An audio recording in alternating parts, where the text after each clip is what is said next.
Alors, en fait, la démarche que je souhaite avoir, en fait, la démarche que nous souhaitons d'ailleurs avoir, c'est une démarche purement pédagogique.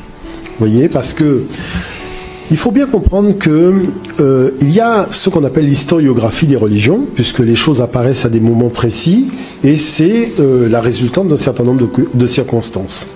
Après, il y a dans, je dirais, le traitement de l'information, l'ego national et la géopolitique. Alors, quand l'ego national et la géopolitique se mêlent donc de certaines réalités historiques, eh ben, ça vous donne un peu ce dont parlait Cheikh Anta Diop, c'est-à-dire une histoire qui est falsifiée, qui est arrangée, des individus noirs qui sont présentés comme blancs, vous voyez, et c'est ça qui est problématique. Maintenant, il y a des gens qui sont de bonne foi. Il y a des gens qui disent simplement, ben, comme moi, je l'ai été aussi, j'ai envie de savoir, j'ai envie de connaître, j'ai envie de découvrir, j'ai envie de comprendre, vous voyez. Et on découvre une chose qui est assez particulière, c'est le fait que, en fait, une information, elle provient d'une source. Si vous avez deux informations qui proviennent de la même source, si vous commencez à avoir 100 informations qui proviennent de la même source, vous risquez là, maintenant, d'être manipulé. Parce qu'il faut l'objectivité. Et la problématique dans laquelle nous nous retrouvons, c'est que les informations proviennent de la même source. Il n'y a pas de diversité des sources, ce qui fait qu'on ne peut plus être objectif, on devient subjectif. Mais on le devient petit à petit. On ne se rend pas compte qu'on s'enferme dans de la subjectivité. Mais ce n'est pas la faute de l'individu. C'est parce qu'il y a un moment, il ne s'est pas posé la question de celui qui lui fournit les informations. Parce que toute information poursuit un but géopolitique. Il n'y a plus, en ce bas monde, malheureusement, d'informations neutres. Mais dans la religion, en plus, on évite les questions un peu dérangeantes. Mais c'est-à-dire que dans ce, il faut bien comprendre une chose. Hein. Les anciens faisaient de la spiritualité. Ils ne faisaient pas de religion. La religion, c'est quelque chose qui est apparu dans le fonctionnement des États avec, je dirais, des objectifs politiques et des intérêts économiques. Donc on a arrimé, je dirais, une pensée philosophique à des intérêts géopolitiques et à des intérêts matérialistes. Donc tout est centralisé. Et cette pensée, qui est protégée par le pouvoir militaire, le pouvoir politique et autres, c'est celle-là et celle-là seule qu'on va diffuser. Et c'est ce qui se passe quand vous avez un pays qui est à tendance telle chose. Eh ben c'est vrai qu'il y a une uniformité de la diffusion de l'information. Maintenant, la chose qui se passe, c'est que nous sommes des Africains. Ça veut dire que l'homme est né en Afrique. Ça veut dire que, normalement, dans la continuité réelle des choses, comme pendant des centaines de milliers d'années, il n'y a eu que des Africains, et l'écriture est une invention africaine, ça voudrait dire que, normalement, il devrait y avoir une source d'information venant du continent africain. Or, toute la documentation qui est présentée est une documentation qui passe sous silence l'Afrique, pas simplement dans le domaine religieux, mais dans tous les domaines. Dans tous les domaines, vous avez carrément une marginalisation systématique de l'humanité africaine dans tous les domaines. Et il y a un exemple qui circule énormément sur les réseaux sociaux, ce sont les théorèmes de Thalès et Pythagore qui devraient être rebaptisés, puisqu'on a découvert que c'est Yamessou. Voilà, Yamessou, qui est un mathématicien africain qui a consigné ce théorème sur un papyrus 1000 ans avant Thalès et Pythagore. Vous voyez ? Donc c'est là où nous rentrons véritablement dans la dimension géopolitique. Maintenant, il se passe quelque chose. Quelqu'un qui se dit, tiens, il y a un documentaire à la télévision, je vais prendre le temps pour le regarder. Eh bien, c'est pour cette raison que je voudrais vous passer, premièrement, un extrait d'un documentaire. Morgan Freeman décide de se poser la question, mais quel est le plus ancien texte où on a parlé de la résurrection après la mort et de la vie éternelle? Et voilà qu'avec des moyens colossaux, il part à travers le monde. Et nous allons regarder le premier extrait et vous allez voir où finalement tout le monde l'emmène. On peut y aller. Nathan, est-ce qu'on peut avoir le premier extrait, s'il te plaît ?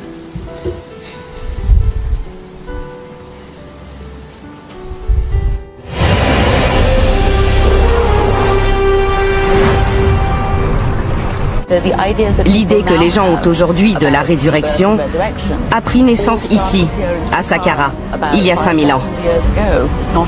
C'est donc là où est née l'idée de la vie après la mort? Oui, on pourrait dire ça comme ça. Nous empruntons maintenant la chaussée qui mène au temple d'Amosis. Oh mon Dieu, c'est incroyable! C'est fabuleux, n'est-ce pas? Que racontent tous ces hiéroglyphes? Ce sont des formules magiques ou des incantations religieuses qu'Amosis a fait graver dans la pierre. Quand l'heure était venue de passer de ce monde-ci à l'autre, il devait réciter toutes ces formules et elle lui fournissait des instructions. Lorsqu'il traversait des passages dangereux, par exemple, elle lui disait que faire ou que dire. Que disent-elles précisément? Il y en a une ici qui permet à Amosis, en récitant la formule magique, de triompher des démons. Cette autre-là indique qu'Amosis continuera à s'élever et que son âme vivra éternellement. En gros, celle-ci lui permet d'établir sa domination sur toutes les créatures à tête de démons. Son nom est inscrit sur toute la longueur du mur. C'est ce que j'étais en train de regarder. Il y a plein de dessins identiques. Et ça, c'est son nom? Oui.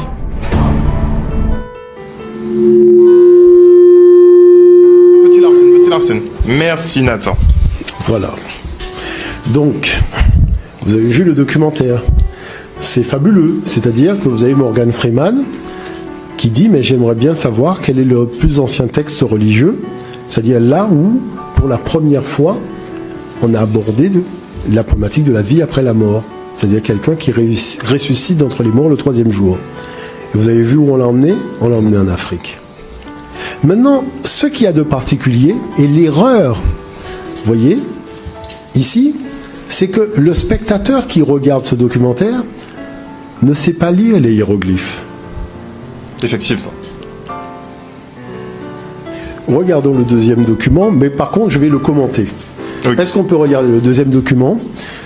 Et je vais le commenter parce qu'il y a des choses qu'il faut comprendre et c'est important. Est-ce qu'on peut avoir le deuxième document? Le deuxième document. Ça arrive tout de suite. Voilà. Alors, premièrement, nous ne sommes pas dans le tombeau de Amosis. C'est faux. Parce que partout, sur le mur, c'est marqué que nous sommes dans le tombeau de Ounas, qui est le dernier roi de la 5e dynastie. Donc, est-ce que vous avez vu l'importance de savoir lire les hiéroglyphes? Tout à fait. Vous voyez? Parce que regardez le nom de Amosis dans un cartouche et regardez le nom d'Ounas inscrit sur les murs. Donc, vous voyez bien qu'on n'était pas dans le tombeau d'Amosis. Sauf que dans la version anglaise, c'est bien Ounas. C'est la version française qui fait semblant d'avoir dit Amosis alors que la version anglaise a bien spécifié Ounas. D'accord. Maintenant, regardez, il est vivant, Jésus-Christ, il n'est pas mort.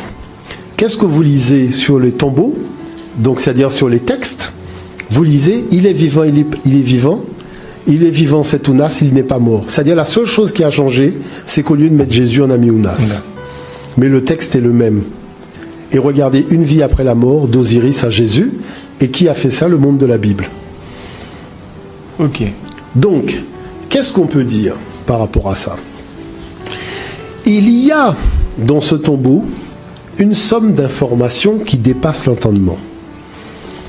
Mais la dame qui est égyptologue, elle n'est pas africaine de souche, puisqu'elle fait partie de ceux qui ont envahi l'Afrique au 7e siècle.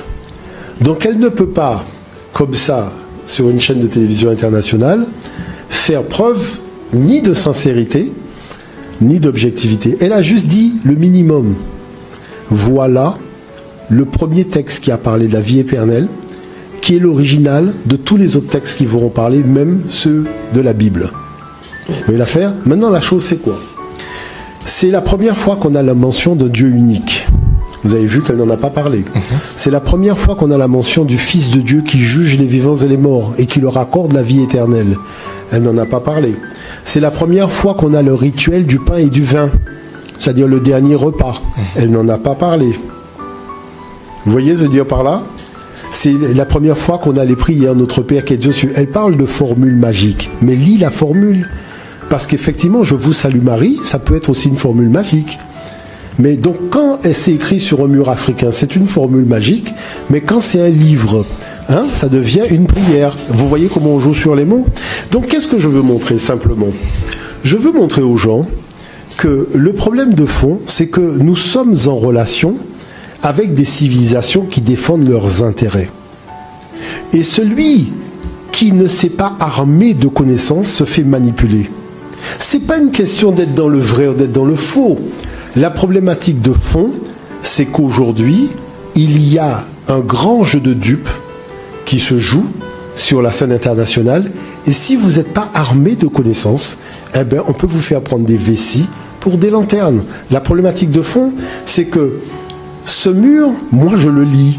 Et j'ai acheté, alors je vais terminer juste par ça, j'ai acheté la traduction complète des textes, donc en hiéroglyphes, du tombeau du roi Ounas, puisque c'est la première fois qu'on a écrit un texte sacré. Vous imaginez qu'à la formule, donc au verset 345, c'est là où vous lisez que Osiris dit « Buvez, mangez ceci, ceci est ma chair, buvez ceci, ceci est mon sang ». Vous imaginez que dans le document, vous passez du verset 341 au verset 364. Pourquoi on a ôté le verset qui va de 342 à 363? Qu'est-ce que ça cache? Parce que c'est justement là où il fait l'Eucharistie. C'est là où il dit « Prenez le pain, ceci est mon corps ». Donc, c'est-à-dire vous achetez un document, c'est marqué traduction du tombeau du roi Ounas, un hiéroglyphe translittéré en français, et les chapitres où vous savez qu'il y a de l'information qui vous intéresse, ah ben c'est directement ça qui est passé sous silence. Donc vous voyez que c'est ça la problématique de fond. C'est-à-dire même si vous êtes animé de bonne foi et que vous allez prendre une documentation, si vous n'avez pas compris que toute documentation aujourd'hui répond à une géopolitique, eh ben vous pouvez être manipulé.